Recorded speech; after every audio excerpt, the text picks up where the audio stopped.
नमस्कार, मैं हूं आपके साथ मीनाक्षी रजत और आप देख रहे हैं विस्फोट, जहां हम आपको दिखाएंगे दुनिया में जंग के मैदान की हर हलचल के बारे में। तो चलिए आपको बता देते हैं कि विस्फोट में आज वो कौन कौन सी खबरें जो हम आपके लिए लेकर के आए हैं।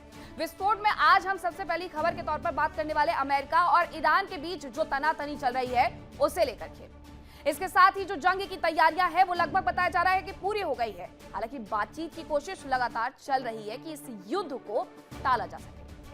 इन सब के बावजूद दोनों देशों के बीच में तनाव बढ़ने की आशंका लगातार जताई जा रही है। आज हम आपको बताएंगे कि आखिर किस पक्ष की ओर से टेंशन बढ़ाने वाले काम किए गए हैं और अब इसका परिणाम आखिरकार क्या हो सकता है। इसके साथ ही दूसरी बड़ी स्टोरी कौन सी होगी वो भी जान लीजिए। हम बात अमेरिका के उस खास प्लान के बारे में भी करेंगे जिसमें उसने तय कर लिया है कि ईरान को बर्बाद करके रहेगा। ये दूसरी बड़ी स्टोरी होगी हमारी, जहां अमेरिका और ईरान के बीच में ओमान में वार्ता होने जा रही है। लेकिन इस बीच अमेरिका अपने एक खास प्लान पर भी बढ़ सकता है।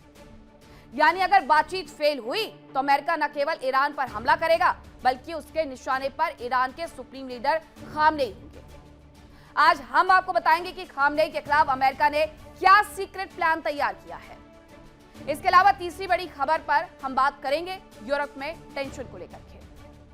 यूरोप में टेंशन आखिरकार क्यों है? दरअसल यूक्रेन पर रूस के हमले दिन प्रतिदिन भीषण होते जा रहे हैं। यूक्रेन के एनर्जी सेक्टर को भारी नुकसान हो रहा है। वहीं यूक्रेन भी रूस को जबरदस्त नुकसान पहुंचा रहा है। इस बीच पुतिन की चेतावनी से यूरोप टेंशन में आ गया है।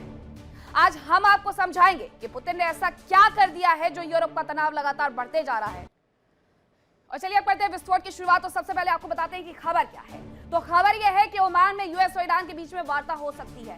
मिडिल ईस्ट के देशों का अमेरिका को यह मैसेज है कि ओमान में ही बातचीत करने की गुजारिश की गई है। ओमान में अमेरिका से बातचीत के लिए ईरान पूरी तरीके से तैयार नजर आ रहा है। एक बार फिर से खबर समझ लीजिए, क्योंकि अभी तक जो वार्ता है वो तुर्की में हो रही थी, अंकारा में हो रही थी, लेकिन अब ये वार्ता ओमान में होगी। यूएस ईरान वार्ता मिडिल ईस्ट के देशों का अमेरिका को एक मैसेज भी है, ओमान से बातचीत करने की गुजारिश भी है कि हम ओमान में अमेरिका से बातचीत के लिए, क्योंकि अब ईरान तैयार हो गया है। ऐसे में बातचीत के टेबल पर अगर दोनों ही देश सामने आ रहे हैं, एक साथ आ रहे हैं, तो उम्मीद ये जताई जा रही है कि इस युद्ध को जिस तरीके से आगे बढ़ाने का प्रयास किया जा रहा है उस पर उसे पीछे लेकर के आए। यानी इस युद्ध को पूरी तरीके से खिसका दिया जाए। दोनों देशों के बीच में जो युद्ध जैसे हालात बने हुए हैं उस पर बैकआउट दोनों ही देश कर ले। ये उम्मीद जताई जा रही है कि ओमान में जब बातचीत होगी तो इसके बाद हो सकता है कि ऐसा हो जाए।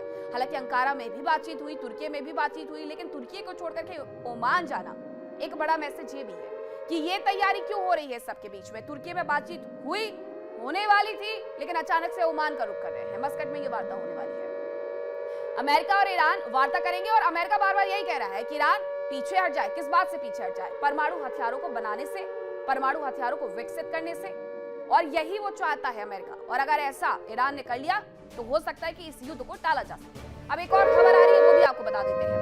खबर यह है कि इजरायली बेस पर जंग के लिए तैयारियां पूरी तरीके से तेज हो गई है। इजरायल इस युद्ध में साथ नजर आएगा अमेरिका के ईरान पर हमले की आशंका भी इसी के साथ तेज हो गई है।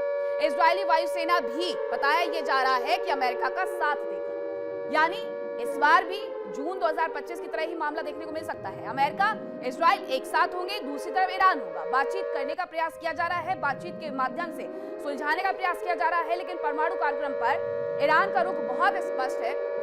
वो ये कहता है कि हम संप्रभु राष्ट्र हैं, हम जो चाहे वो कर सकते हैं, हमें इसके लिए किसी से परमिशन लेने की आवश्यकता नहीं है। लेकिन मिडिल ईस्ट में समीकरण खराब ना हो, मिडिल ईस्ट में चीजें खराब ना हो, खासकर इस बात का सबसे ज्यादा जो डर है वो इजराइल को है। इसीलिए वो नहीं चाहता है कि ईरान का जो परमाणु कार्यक्रम है वो किसी भी तरीके से सफल हो पाए, और इसीलिए वो बार बार अमेरिका का रुख करता है। अमेरिका से कहता है कि इजराइल ये कहता है कि ईरान को समझाओ, वरना ये हम पर कभी भी पलटवार कर देगा और हमारा इसमें बहुत ज्यादा नुकसान हो सकता है। एकमात्र मिडिल ईस्ट में यहूदी राष्ट्र इजराइल और चारों तरफ से मुस्लिम राष्ट्र से घिरा हुआ। ऐसे में उसे डर है कि अगर ये परमाणु हथियार विकसित कर लिए गए ईरान की तरफ से, तो ईरान अभी तक हूती और हिजबुल्लाह को सिर्फ हथियार दे रहा था, लेकिन उसके बाद परमाणु हथियार देना शुरू कर देगा और उसके ऊपर हमले किए जाएंगे, इजराइल को तबाह कर दिया जाएगा, इजराइल नक्शे से गायब हो जाएगा। इजराइल का ये डर अमेरिका को साफ तौर पर नजर आता है, लेकिन अमेरिका का भी इसमें पूरा सहयोग है। इस बात को लेकर के अमेरिका चाहता है कि उसके पास जो भी क्रूड ऑयल है, यानी कि कच्चा तेल है, वो से ले ले। अब अमेरिका और ईरान एक दूसरे पर हमले के लिए पूरी तरीके से तैयार हैं और बातचीत के लिए भी तैयारियां की जा रही है। लेकिन इन सब के बीच में कुछ ऐसी कार्रवाई भी हुई है जिससे आशंका जताई जा रही है कि मिडिल ईस्ट में जंग की आग को एक बार फिर से भड़कते हुए देखा जा सकता है।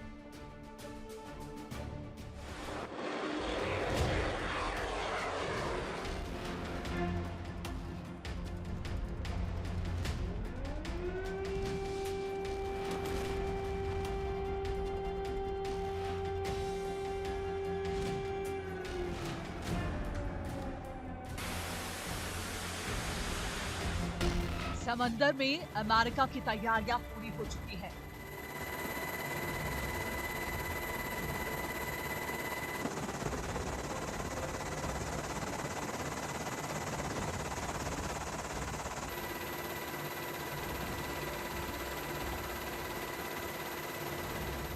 एयरक्राफ्ट कैरियर से लेकर डिस्ट्रॉयर और सबमरीन तक तैयार है।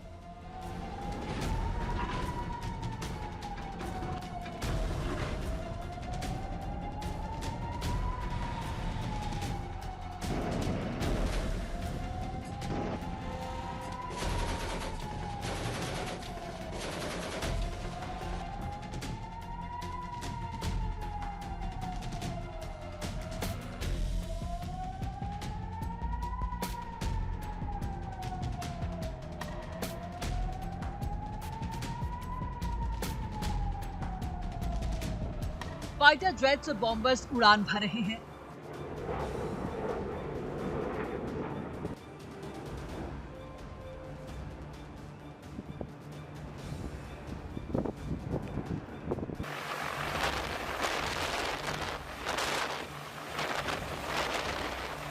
अमेरिका ने ईरान के आसपास अभूतपूर्व तैयारियां की हैं। मिडिल ईस्ट के आसपास अमेरिका ने इतने सैनिक तैनात किए हैं जितने कई देशों की सेनाओं में भी नहीं है।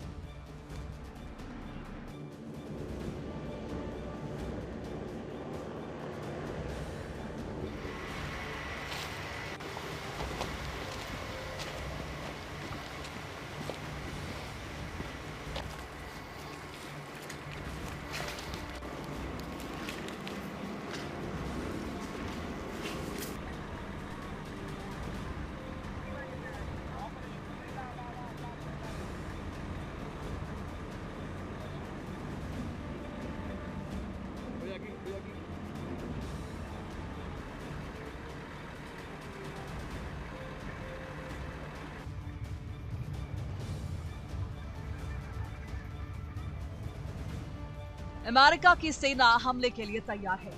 इस बीच बातचीत के जरिए विवाद सुलझाने की कोशिश हो रही है।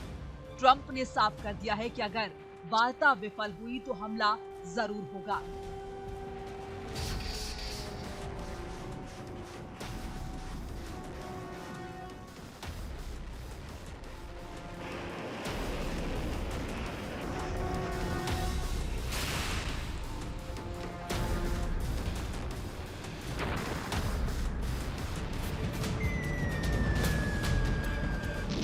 वहीं ईरान की ओर से भी साफ तौर पर कहा जा चुका है कि परमाणु कार्यक्रम के अलावा किसी और मुद्दे पर बातचीत नहीं होगी। वार्ता की कोशिशें तो हो रही हैं, लेकिन यह आशंका पुख्ता होती जा रही है कि अमेरिकी सेना हमला जरूर करेगी और इसके लिए भी ईरान ही जिम्मेदार होगा, क्योंकि ईरानी सेना की ओर से उकसाने वाली कार्रवाई की गई।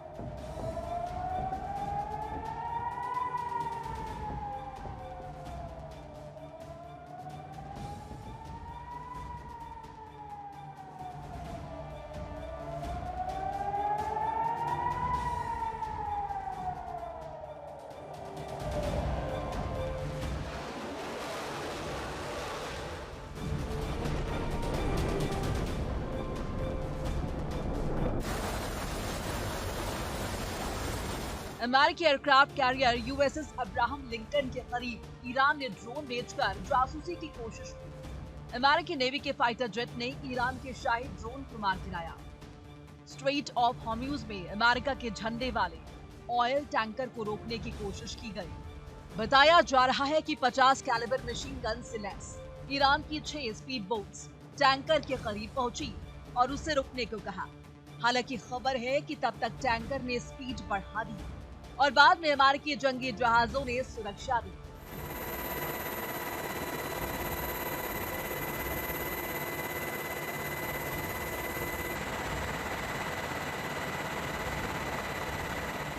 एक्सपर्ट्स मानते हैं कि अमेरिका का वेनेजुएला ऑपरेशन केवल रिहर्सल था और अब ईरान में पूरी पिक्चर रिलीज हो सकती है।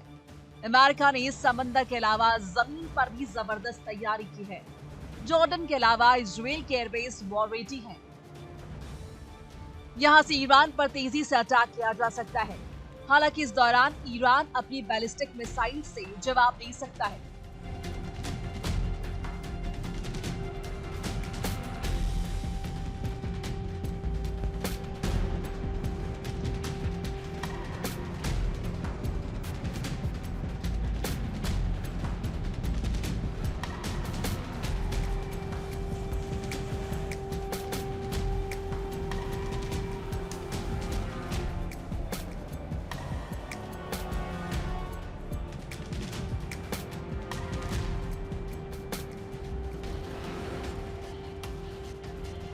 माना जा रहा है कि ईरान अमेरिकी बेस और इसराइल पर मिसाइलों की बारिश करने के अलावा ध्यान भटकाने के लिए अमेरिकी एयरक्राफ्ट कैरियर पर भी हमले कर सकता है। हालांकि आसान नहीं होगा, क्योंकि यूएसएस अब्राहम लिंकन के पास 4 लेयर का सुरक्षा कवच है। इसके अलावा एयरक्राफ्ट कैरियर के साथ डिस्ट्रॉयर और फाइटर जेट्स की पूरी स्क्वाड्रन चलती है।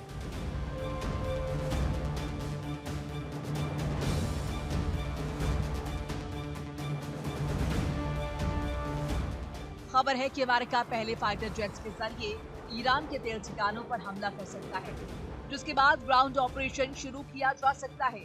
हालांकि खबरों के मुताबिक इजराइल से वार्ता के लिए नेतन्याहू सहमत नहीं। दरअसल इजराइल ये चाहता है कि ईरान के न्यूक्लियर प्रोग्राम के साथ ही बैलिस्टिक मिसाइल के प्रोग्राम, प्रॉक्सी संगठनों की मदद पर भी रोक लगे।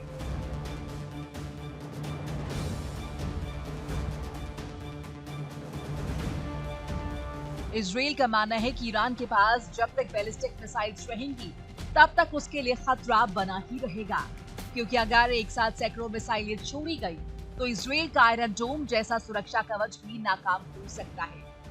और इजराइल इसका अनुभव पिछले साल जून में हुए युद्ध में कर चुका है।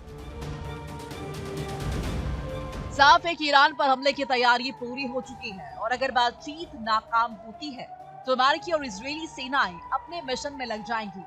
यानी ये लगभग साफ है कि मिडिल ईस्ट समेत पूरी दुनिया की टेंशन कम नहीं हुई है।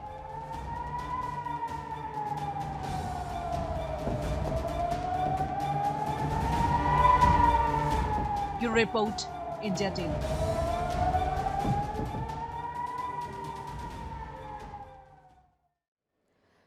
जब मिडिल ईस्ट और अमेरिका के बीच में जंग जैसे हालात बने हुए हैं तो जानकारी ये भी मिल रही है कि अमेरिका के खिलाफ ईरान ने अपनी रणनीति में बदलाव कर लिया है और ईरान के जो चीफ ऑफ स्टाफ है उन्होंने ये दावा किया है कि रक्षात्मक की जगह आक्रामक रुख अपनाया जाएगा। अमेरिका के खिलाफ ईरान कह रहा है कि वो तैयार है और इसके साथ साथ उसने अपनी रणनीति में बदलाव किया है। बिल्कुल सही बात है। उसकी तरफ से अब जिस तरीके से ड्रोन और मिसाइलें निकल करके सामने आ रही है उसके जखीरे से, जो कि यूएसएस अब्राहम लिंकन के करीब तक पहुंच गई है, ऐसे में बिल्कुल उसने अपनी जो स्ट्रेटजी है वो चेंज कर ली है। अब ये चीफ ऑफ स्टाफ का दावा है ईरान के कि रक्षात्मक की जगह अब हम आक्रामक रुख अपनाएंगे। जून में जो हुआ सो हुआ, भूल जाए उसे दुनिया। तब हम रक्षात्मक थे लेकिन अब हम आक्रामक होंगे। अगर हमारे ऊपर हमला किया गया तो हम भी करेंगे। हालांकि ईरान की तरफ से जब हमला किया गया था तो इजराइल के आयरन डोम तक को नुकसान पहुंचाया गया था, उसे तक निशाना बनाया गया था। अब यही बार बार उनकी तरफ से फिर से दोहराया जा रहा है कि अगर ऐसा फिर से होता है तो एक बार फिर से दुनिया ये देखेगी कि हम किस तरीके से आक्रामकता दिखाते हैं और उसके साथ साथ आक्रमण करते हैं। यूएसएस अब्राहम लिंकन तक शायद ड्रोन का पहुंच जाना, मिसाइलों का चक्कर लगाना अरब सागर में, सीधे तौर पर यही है मैसेज अमेरिका को खुले तौर पर कि अब हम रक्षात्मक की जगह आक्रामक हो रहे हैं, जैसा कि उनके चीफ ऑफ स्टाफ कह रहे हैं, जैसा कि उनकी चीफ ऑफ स्टाफ की तरफ से दावा किया जा रहा है। लेकिन बातचीत की टेबल पर क्या दोनों ही देश शांत होंगे या ये युद्ध की स्थिति में जब पहुंचे हैं तो युद्ध लड़ करके ही मानेंगे? ये भी अपने आप में सवाल है। ये किस तरीके से, ये पुरानी तस्वीरें हम आपको दिखा रहे हैं, ये उस वक्त के विजुअल्स है, उस वक्त की तस्वीरें हैं जब ईरान के ऊपर इजराइल और अमेरिका ने मिल करके आक्रमण किया था। अब यही चीफ ऑफ स्टाफ जो है ईरान के, वो ये कह रहे हैं कि ये आक्रमण पिछले बार जब हुआ था तब हम अपने आप को बचाने में लगे हुए थे, लेकिन इस बार हम पूरी आक्रामकता दिखाएंगे, हम डिफेंसिव मोड से आगे निकलेंगे, एग्रेसिव मोड में नजर आएंगे। बात करते हैं ईरान की अमेरिका के खिलाफ तैयारियों की, जिसमें ईरान के साथ ही चीन और रूस भी पूरी तरीके से खुलकर के सामने आ गया है, जो ईरान का साथ देते हुए नजर आ रहा है। उसकी वजह भी है कि ईरान की तरफ से रूस यूक्रेन युद्ध में रूस को बाकायदा हथियार उपलब्ध करवाए जाते हैं और यही वजह है कि जो रूस के लड़ाकू विमान है वो ईरान का साथ दे रहे हैं, ईरान तक पहुंच गए।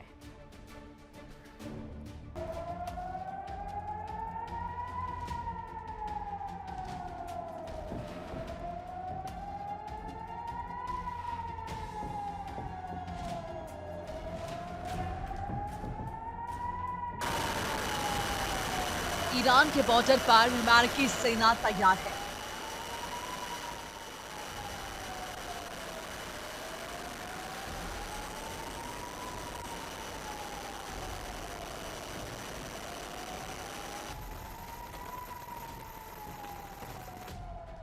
जवाब देने के लिए ईरान की सरकार और सेना की तैयारियां पूर्ण हैं।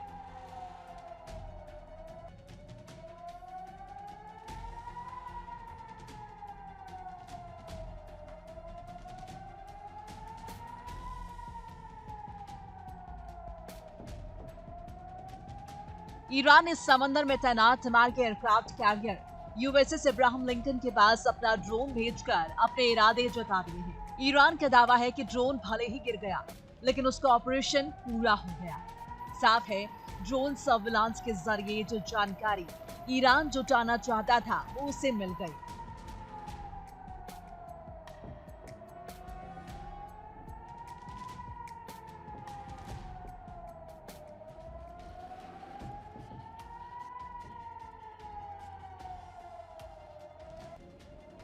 अमेरिका ने भले ही सर्विलांस ड्रोन को मार गिराया, लेकिन खास बात यह है कि इसके लिए अमेरिका को अपने F-35 फाइटर जेट का इस्तेमाल करना पड़ा, जबकि अमेरिका के पास लंबी दूरी की मिसाइल्स और दूसरे हथियार मौजूद हैं जिनसे ड्रोन को गिराया जा सकता था।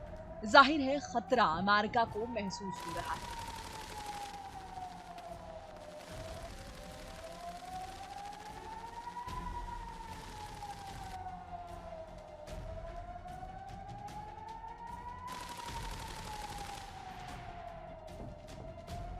समंदर में स्पीड बोट और माइन्स, हवा में रूस और चीन से मिले विमान और जमीन पर IRGC के साथ ही रूसी जवान तैनात हैं।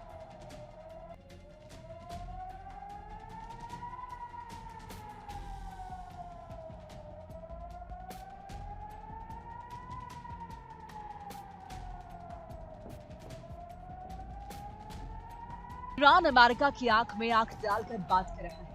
उसने एक झटके में बातचीत की जगह बदल डाली, और ये सब कुछ यूं ही नहीं किया, बल्कि इसके पीछे सोची समझी रणनीति रही।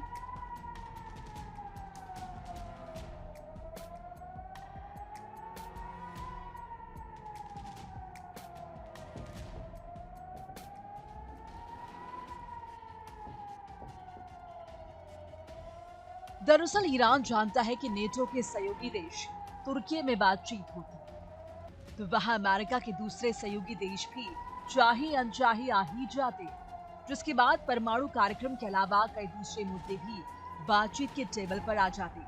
बातचीत के दौर में बैलिस्टिक मिसाइल प्रोग्राम, प्रॉक्सी संगठनों को मदद और क्षेत्रीय मुद्दे भी आ ही जाते।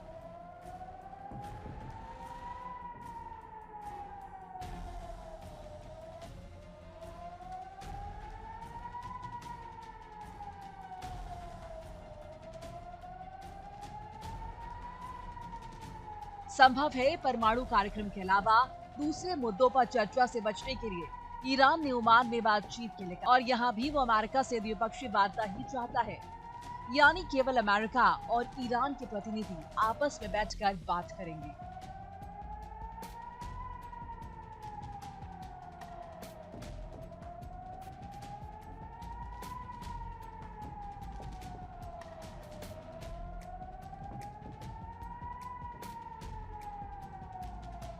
अमेरिका के आक्रमण का जवाब देने के लिए ईरान की तैयारियां हर बीते दिन के साथ मजबूत होती जा रही हैं। ईरान में रूस के नए अटैक हेलीकॉप्टर देखे गए। सवाल यह है कि ईरान की कड़ी घेराबंदी के बावजूद रूस के हेलीकॉप्टर ईरान तक कैसे पहुंचे।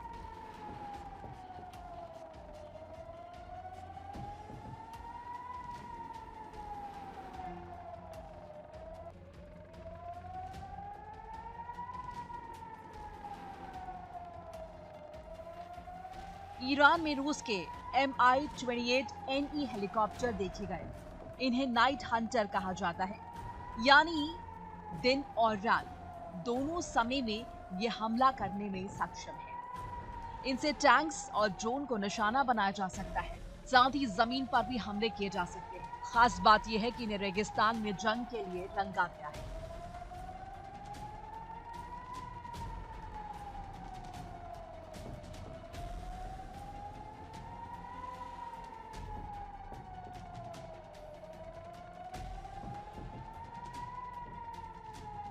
इस बीच ईरान ने जमीन पर रूस के S-400 एयर डिफेंस सिस्टम को तैनात किया। हवा में चीन से मिले J-10 फाइटर जेट्स और रूस से मिले अटैक हेलीकॉप्टर तैनात हैं।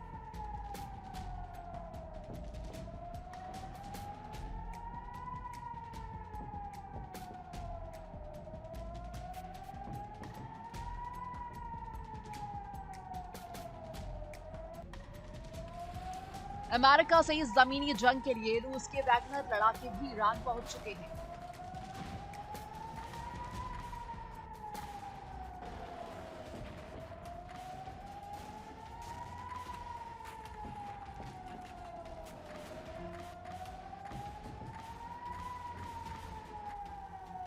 जबकि समंदर में ईरान की मिसाइल से लैस सबमरीन सक्रिय है। इनके अलावा सुपर बोट्स और माइंस भी ईरान ने बिछाई हैं।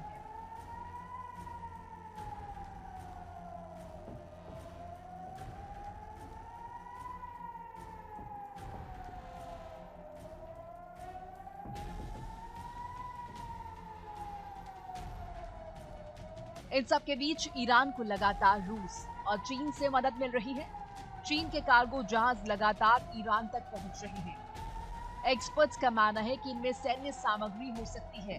खबरों के मुताबिक चीन और रूस के जहाज ट्रांसपोंडर बंद करके और रास्ता बदल करके ईरान तक हथियार और गोला बारूद पहुंचा रहे हैं।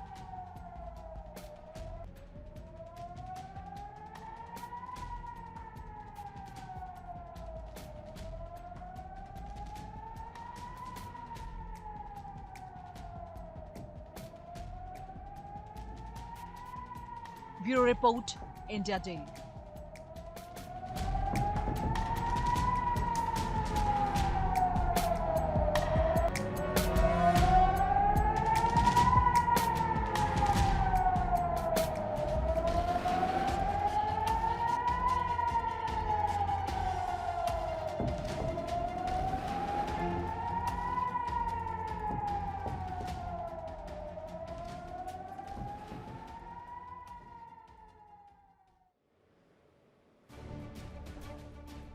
ऐसा नहीं है कि मिडिल ईस्ट में ईरान के साथ ही चीजें हो रही हैं, यानी ईरान के साथ ही घटनाएं होने वाली हैं, या फिर यूं कहें अभी भी मिडिल ईस्ट में समीकरण पूरी तरीके से हिले हुए नजर आता है। कैसे?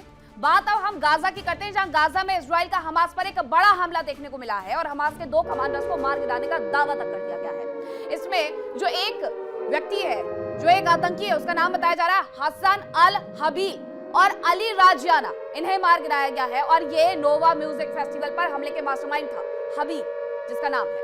7 अक्टूबर को हमास ने 2023 में हमला किया था। उत्तरी गाजा ब्रिगेड में कमांडर था अली राजियाना। अब इसे ही निशाना बनाया गया है और इसे मार गिराया गया है। आपको याद होगा कि जो नोवा म्यूजिक फेस्टिवल चल रहा था, किस तरीके से उस पर अटैक किया गया था। ये हालांकि युद्ध से जुड़ी हुई तस्वीरें हैं।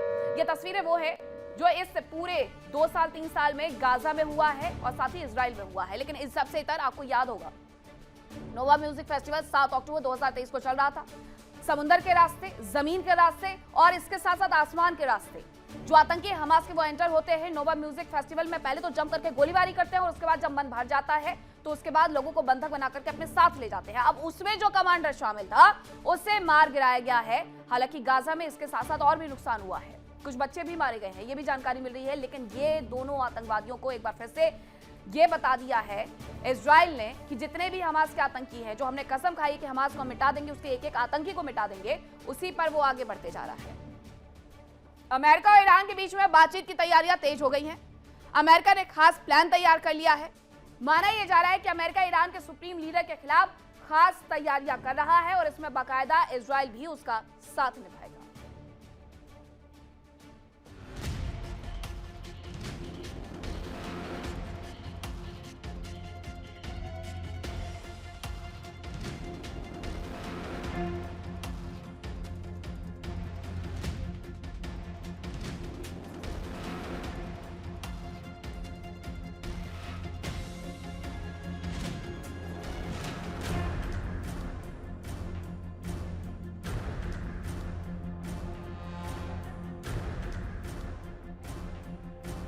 अमेरिका ईरान के खिलाफ तैयारी कर चुका है। अमेरिकी राष्ट्रपति ट्रंप ईरान की खामनेई सरकार का तख्ता पलट करने की तैयारी में है। ईरान भी जानता है कि अमेरिका ने हमला किया तो उसका पहला निशाना ईरान के सुप्रीम लीडर खामनेई होंगे और इसी वजह से खामनेई की सुरक्षा बढ़ा दी गई है। उन्हें एक बार फिर से बंकर में शिफ्ट कर दिया गया है। खामनेई किस बंकर में है, उनकी लोकेशन क्या है, इसकी जानकारी केवल IRGC और खुफिया एजेंसियों के कुछ अधिकारियों को छोड़कर किसी के पास नहीं है।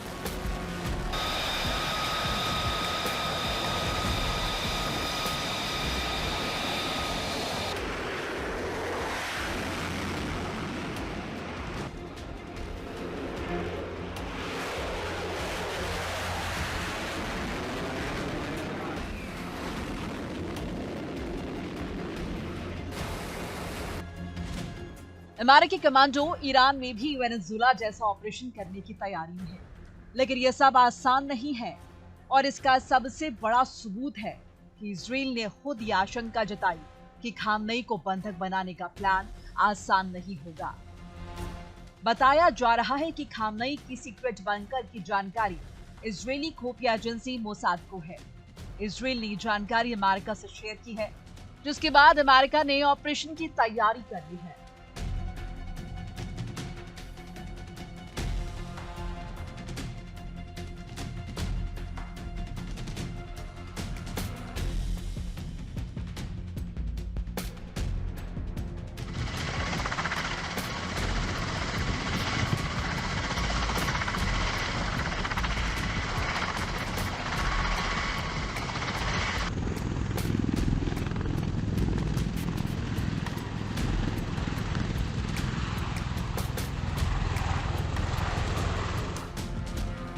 खबरों के मुताबिक खामनेई का बंकर तेहरान से तकरीबन 20 किलोमीटर दूर लविजान में हो सकता है।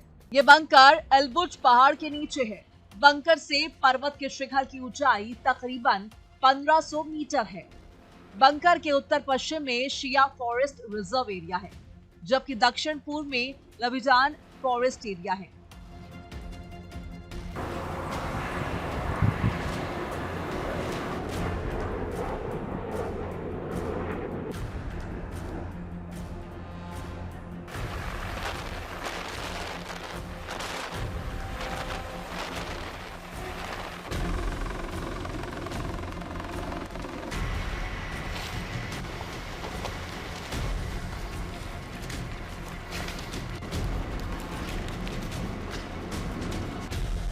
लेकिन खामनेई का 5 स्टार बंकर बेहद सुरक्षित है।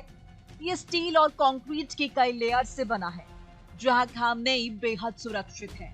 लेकिन अमेरिका के लिए ऑपरेशन बेहद मुश्किल हो सकता है, क्योंकि संभव है अमेरिका के बंकर बस्टर बम भी इस बंकर को ना भेद पाए। ऐसे हालात में अमेरिका ने खास प्लान तैयार किया है। अमेरिकी फाइटर जेट से खामनेई के बंकर पर बंकर बस्टर बम गिराए जाएंगे। बंकर बस्टर बम गिराने से बने गड्ढे में जीबीओ गिराए जाएंगे, जिसके बाद अमेरिकी कमांडो गड्ढे में उतरेंगे, खामनेई को बंधक बनाकर अपने साथ ले जाएंगे।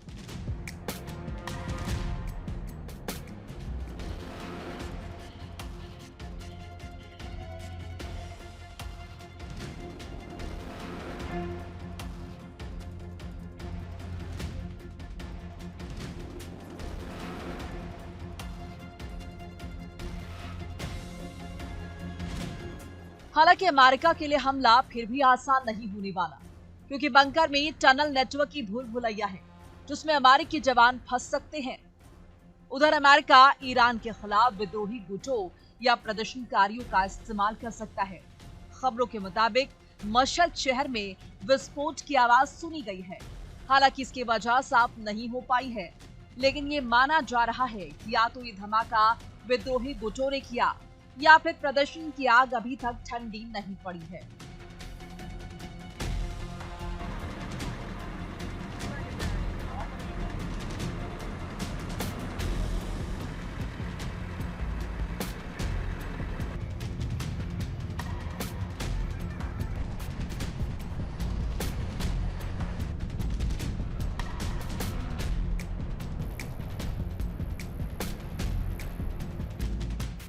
उधर इजराइल लगातार ईरान के प्रॉक्सी संगठनों पर हमला कर उन्हें कमजोर करने की कोशिश में है।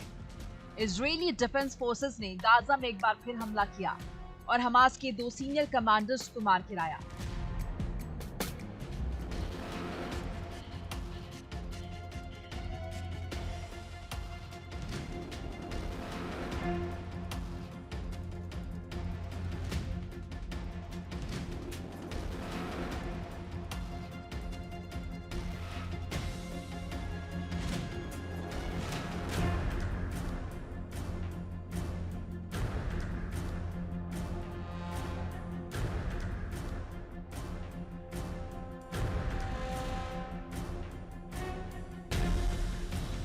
ईरान ने हमास के ऑपरेटिंग सेल के प्रमुख मोहम्मद इस्म हसन अल हबील को मार गिराया। इजराइल का दावा है कि अल हबील आईडीएफ के सर्विलांस सैनिक कॉर्पोरल नुआ मार्सियानो की हत्या में शामिल था। इसके अलावा इस्लामिक जहाज के अली रिजियाना को भी मार गिराने का दावा किया गया है।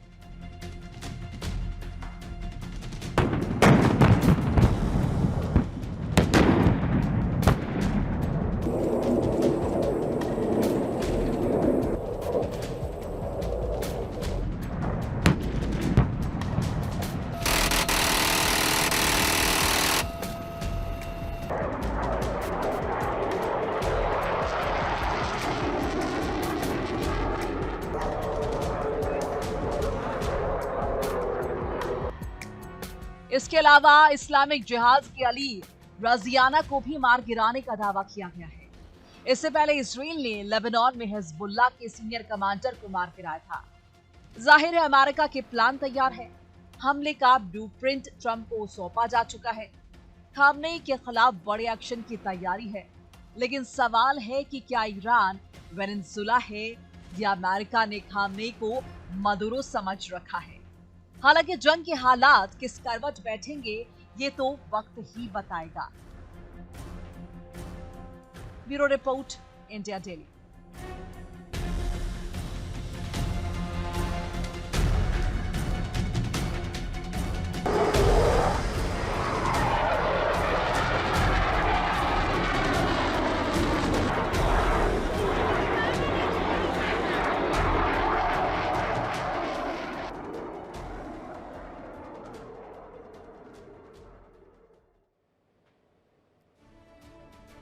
रूस यूक्रेन युद्ध से जुड़ी हुई एक और खबर आपको बताते हैं, जहां पोक्रोवस्क में रूसी सेना का बड़ा हमला देखने को मिला है। यूक्रेन की कमांड पोस्ट को तबाह करने का दावा कर दिया गया है। रूस ने आर्टिलरी गन से यहां पर हमला किया है, ये जानकारी मिल रही है। ये बड़ी जानकारी हम आपको बता रहे हैं, जहां पोक्रोवस्क में रूसी सेना का एक बार फिर से बड़ा हमला देखने को मिला है। अब ये बताया जा रहा है कि इस दौरान यूक्रेन की जो कमांड पोस्ट है उसे तबाह कर दिया गया है। रूस ने इस दौरान आर्टिलरी गन का इस्तेमाल किया और इस युद्ध में सबसे ज्यादा जो है वो आर्टिलरी गन का ही इस्तेमाल किया जा रहा है। जगह जगह पर आर्टिलरी गन तैनात कर दी गई है और इसके साथ यहाँ जब हमला किया जाता है तो जो चौकियां हैं, जो यूक्रेन के जवान हैं, उन्हें भागने पर मजबूर कर दिया जाता है, चौकियों को तबाह कर दिया जाता है और इसी स्ट्रेटजी के साथ अभी भी ये आगे बढ़ते जा रहे हैं। यूक्रेन को ये भी जानकारी मिल रही है कि कुछ और मिसाइलें भी मिल सकती है, लेकिन उसके पहले जरा ये तस्वीरें देख लीजिए कि किस तरीके से आर्टिलरी का इस्तेमाल करके यूक्रेन को तबाह करने पर उतारू हो गया है रूस। अब वहीं एक और जानकारी आ रही है। जानकारी ये है कि यूक्रेन को पैट्रियट मिसाइलें मिल सकती है। यूएस कंपनी तेज कर सकती है मिसाइलों की डिलीवरी, ये भी बताया जा रहा है। यूक्रेन में सर्विस सेंटर भी खोल सकती है कंपनी, तो ये बड़ी जानकारी है। इस युद्ध में टिके रहने के लिए अमेरिका पैट्रियट मिसाइलें देने वाला यूएस की कंपनी है। यूएस की कंपनी इन मिसाइलों की डिलीवरी कभी भी कर सकती है और यूक्रेन में सर्विस सेंटर को भी खोल सकती है, ताकि अगर किसी भी तरीके से कोई भी परेशानी आए तो उसे यूक्रेन में ही सुलझा लिया जाए। बार बार अमेरिका यूक्रेन करने की आवश्यकता ना पड़े। आर्टिलरी गन का इस्तेमाल जो है वो सबसे ज्यादा किसकी तरफ से किया जा रहा है? रूस की तरफ से किया जा रहा है। दूसरी तरफ यूक्रेन को मजबूती देने के लिए नाटो हो या फिर यूरोप हो या फिर अमेरिका हो, इनकी तरफ से लगातार मदद दी जा रही है। दो खबरें हैं, दो जानकारियां हैं। एक खबर ये बताती है कि किस तरीके से यूक्रेन को बर्बाद करने पर रूस उतारू है, तो दूसरी तरफ यूक्रेन भी कहीं पीछे का नजर नहीं आता है। यूक्रेन अपने आप को आगे रख रहा है, तमाम देशों के पास जा जाके मदद मांग रहा है, मदद मिल भी रही है। नेटो ने और यूरोप ने हमेशा से 4 साल से मदद उसकी करते आ रहे हैं यूक्रेन की, ताकि इस युद्ध में वो पिछले ना। अब ऐसे में सर्विस सेंटर खोलने की बात आ रही है, मिसाइलें देने की बात आ रही है, और ये कौन दे रहा है? अमेरिका की कंपनी। रूस और यूक्रेन के बीच करीब 4 साल से जंग चल रही है, लेकिन इन सब के बीच में रूस ने इस साल का सबसे भीषण हमला कर दिया है। रूस के रुख को देखते हुए यूरोप भी सहमा हुआ है, क्योंकि उसे भी रूस के हमले की आशंका सता रही। उसे डर लग रहा है कि कहीं ये पलटवार रूस अब यूरोप पर न कर दे, क्योंकि रूस की तरफ से तमाम बयान आते हैं कि यूरोप अगर इसमें और ज्यादा आगे बढ़ेगा तो उन्हें भी सबक सिखाएगा।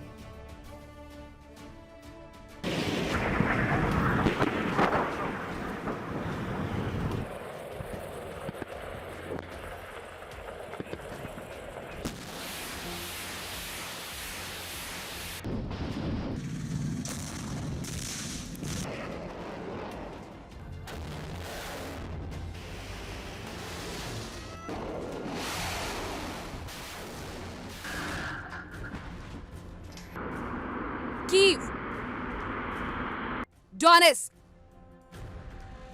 खार्किव,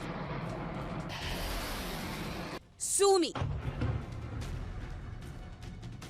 शहर अलग अलग लेकिन मंजर एक जैसा, तबाही एक जैसी, वजह एक जैसी।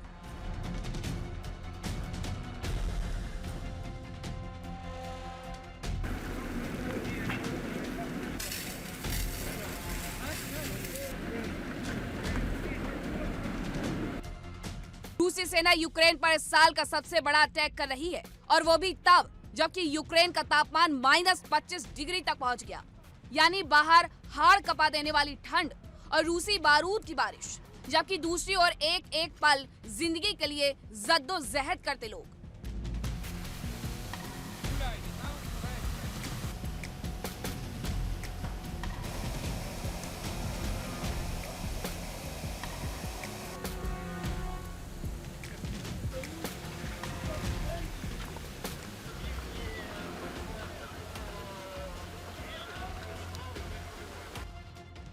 रूसी सेना के हमलों की वजह से राजधानी कीव में बिजली सप्लाई बंद हो गई, हीटिंग सिस्टम ने काम करना बंद कर दिया और इन सब की वजह से लोगों की जिंदगी मुश्किलों से भर गई। यहाँ थर्मल पावर प्लांट बंद होने से करीब 1100 अपार्टमेंट में बिजली की सप्लाई ठप हो गई और हीटिंग सिस्टम बंद हो गए।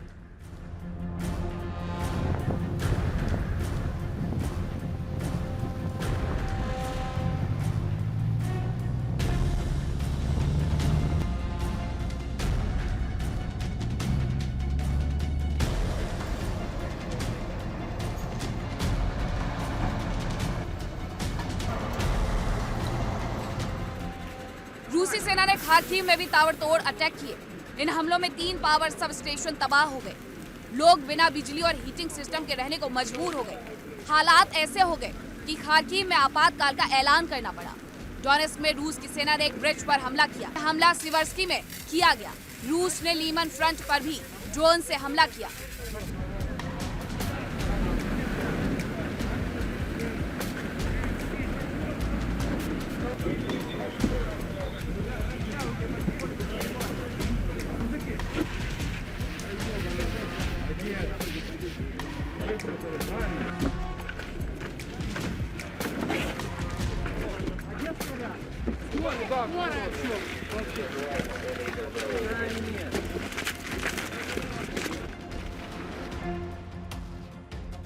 इसके अलावा ओडेसा में भी रूस ने रिहायशी इलाकों पर हमला किया। यहाँ ड्रोन से जबरदस्त अटैक किया गया। रूस ने सूमी बॉर्डर पर भी अटैक किया। रूस ने फैब 3000 बमों से हमला किया, जबकि चेरनिहिव में ड्रोन और मिसाइलों से हमला किया।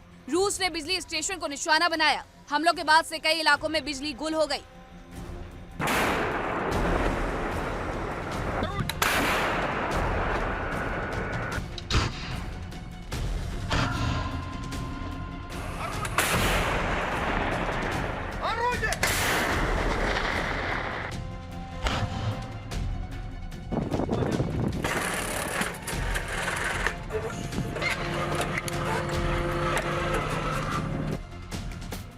रूस के हमलों को रोकने में यूक्रेन के डिफेंस सिस्टम भी नाकाम हो रहे हैं, क्योंकि रूस पहले सस्ते ड्रोन से हमला करता है, जिनसे निपटने में डिफेंस सिस्टम उलझ जाते हैं और फिर रूसी सेना भारी हमले कर तबाही मचा देती है। इस बीच यूक्रेन भी रूस पर जबरदस्त हमले कर रहा है। यूक्रेन ने बेलगोरोद पर हमला किया, जैसे एक थर्मल पावर प्लांट नष्ट हो गया। साथ ही 2 बिजली सब स्टेशन को भी नुकसान पहुंचा, जिससे एक बड़े इलाके में बिजली सप्लाई ठप हो गई।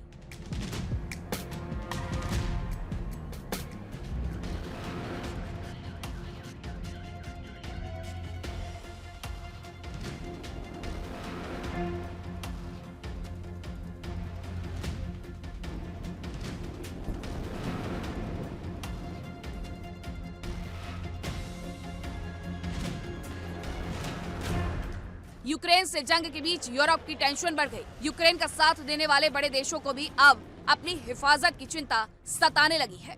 यूरोप की टेंशन बढ़ी क्योंकि पुतिन की ओर से यूरोप को कई बार धमकी दी जा चुकी है और यूरोपीय देशों के हालत खराब है। खबर है कि उनके पास अपनी सुरक्षा करने लायक हथियार नहीं बचे हैं।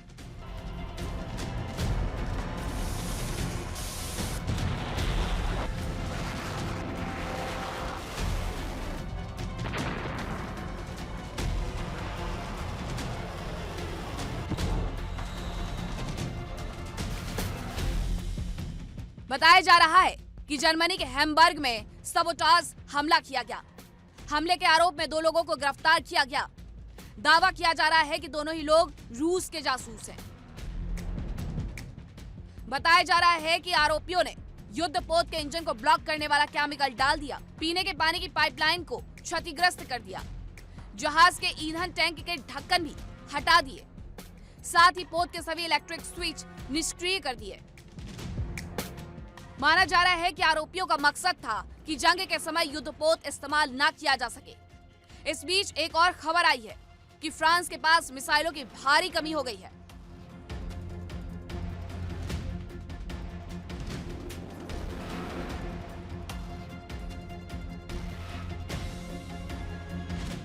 हालांकि यूरोपीय देश तैयारियों में लगे हैं। F-16 फाइटर जेट्स के लिए नए पायलट्स की ट्रेनिंग के लिए नए सेंटर खोले जा रहे हैं, जबकि प्लेन का अपग्रेडेशन भी शुरू किया जा रहा है।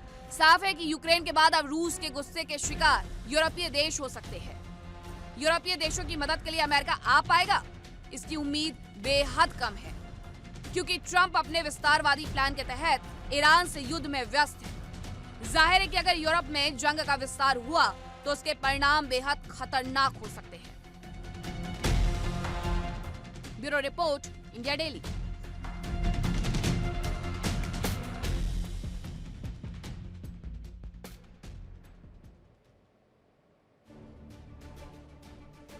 यूक्रेनी सेना ने खास हथियार बना लिए हैं, जिसमें नाम बताया जा रहा है PZL M28 striker sky truck. इसे हंटिंग गनशिप करार दिया जा रहा है। विमान ने अभी तक ये जानकारी मिली है कि विमान में M134 मिनी गन को भी लगा दिया गया है। रूस के ड्रोन को निशाना बनाने के लिए ये विमान बनाया गया है, जिसका नाम PZL, और इसके साथ ही इसमें M134 मिनी गन लगाई गई है कि सीधे सीधे तौर पर जो रूस के ड्रोन आते हैं, निशाना बनाते हैं, जो विमान आते हैं, उन्हें किसी भी तरीके से यहाँ पर खत्म कर दिया जाए, उन्हें मार गिराया जाए, और इसीलिए ये तैयारी की गई है। विमान में सीधे सीधे गन लगा दी गई है, और ये एक तरीका ये होता है कि ड्रोन को अगर आप या तो मार गिराइए, इस तरीके से जैसी ये तैयारी इनकी तरफ से की गई है, इनकी तरफ से जो स्काई ट्रक बनाया गया है, और अगर ये नहीं कर सकते हैं तो फिर एंटी ड्रोन सिस्टम लगा दीजिए। हालांकि दोनों ही बहुत महंगे होते हैं, लेकिन इस युद्ध में महंगा सोचकर ही आगे नहीं बढ़ रहे हैं। इस युद्ध में जितनी तबाही हुई है, जितनी मौतें हुई हैं, और उसके साथ ही इस युद्ध में जितना ज्यादा खर्चा हुआ है, वो पूरी दुनिया के कई सालों की GDP के बराबर है। अब आपको बताते हैं कि ईरान की उस ताकत के बारे में जो समंदर में अमेरिकी जहाजों का काल बन सकती है, जिससे अमेरिकी सेना को बड़ा नुकसान हो सकता है। अब ये काल कौन सा है, कौन सी तैयारी कर ली गई है इन देशों की तरफ से, देखिए।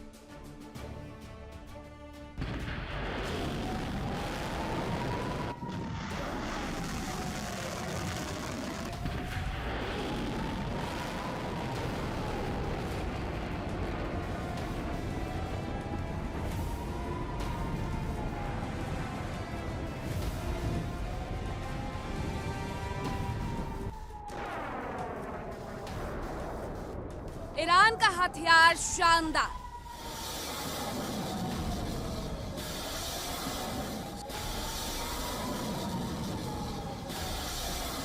दुश्मन पर वार असरदार।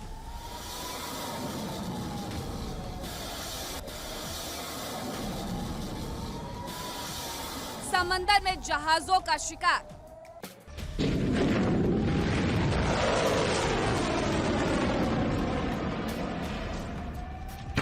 ईरान यूं ही अमेरिका की आंखों में आंखें डालकर बात नहीं कर रहा है, अमेरिकी सेना को मजा चखाने का दावा कर रहा है।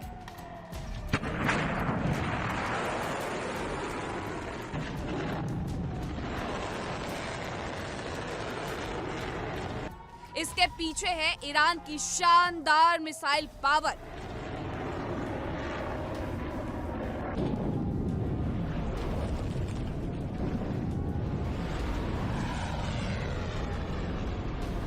ईरान के जखीरे में एक से बढ़कर एक मिसाइलें हैं, जो पलक झपकते ही दुश्मन को नेस्तनाबूद करने का दम रखती है।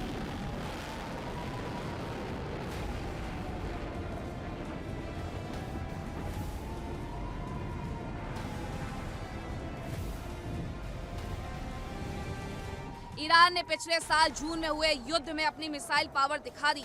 इजराइल पर एक साथ इतनी मिसाइलें बरसाई कि उसका आयरन डोम भी उसकी सुरक्षा नहीं कर सका।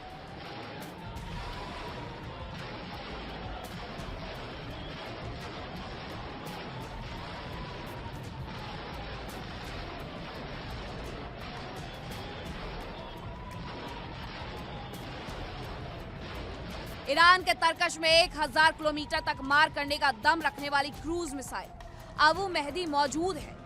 यह मिसाइल अरब सागर में अमेरिकी नौसैनिक बेड़े के लिए सबसे बड़ा खतरा है।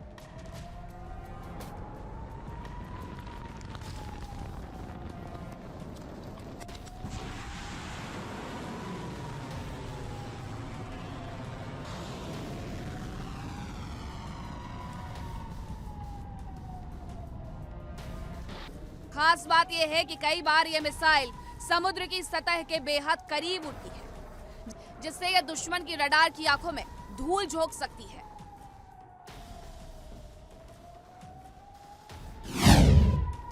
ईरान की अबू मेहदी एक long range anti ship cruise missile है, जो अरब सागर उसके आसपास अमेरिकी नौसेना के लिए बड़ा खतरा है। ईरान की यह मिसाइल 1000 किलोमीटर तक मार करने का दम रखती है। ये मिसाइल फारस की खाड़ी के सकरे रास्तों से निकलकर अब गहरे समुद्र में अमेरिकी स्ट्राइक ग्रुप्स को चुनौती दे रही है।